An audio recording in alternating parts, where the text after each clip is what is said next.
So Restore, for those listeners who don't know, was the result of a split within Reform. So the Reform MP Rupert Lowe left the party after a row with Nigel Farage. Rupert Lowe has had 8 posts on X since the beginning of 2026, reposted by Elon Musk. And each one of those posts has reached more than 10 million views. That is actually quite significant in terms of broadening the reach and profile of Rupert Lowe and Restore.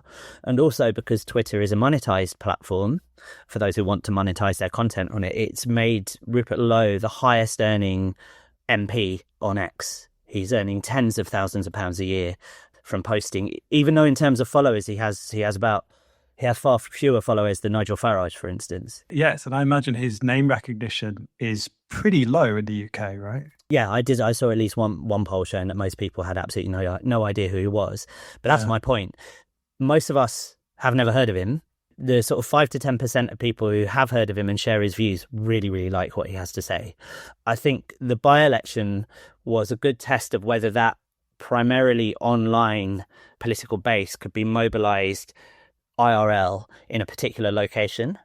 The results were of limited effect, but is much more significant in the pressure that puts on Reform UK. And I think because of this, you've already seen Farage start to crumble a bit this year. At the start of the year, Reform's big mission was to win over more moderate Conservative voters in the south of England by showing that they weren't only about the sort of nasty, scary stuff that they do, and that more mild-mannered voters could comfortably put their X in the box next to the Reform candidate. But as Farage came under more pressure from Rupert Lowe and Restore, you could noticeably see Farage's rhetoric getting more extreme over the course of 2026. His promise just before the local elections in May that Reform would not only build more detention centres, but they would site them in areas that had voted for the Green Party as punishment. His response to the murder of Henry Novak were another example where I think he was much more directly inflammatory in his remarks than he had been after the Southport murders in 2024. So I think Farage's traditional MO is to operate with a nudge and a wink to let other people fill in the gaps.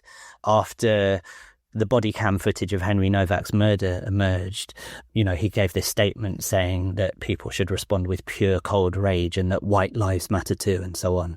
I think that was markedly more inflammatory from Farage, and I think that's happening because he's come under pressure from his own right flank, and it makes it more difficult for him to hold together the different parts of the coalition that he would need to build in order to win any meaningful power in the UK.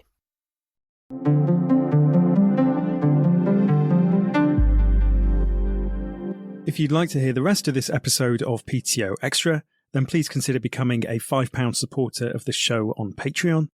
Go to patreon.com/polltheoryother to sign up.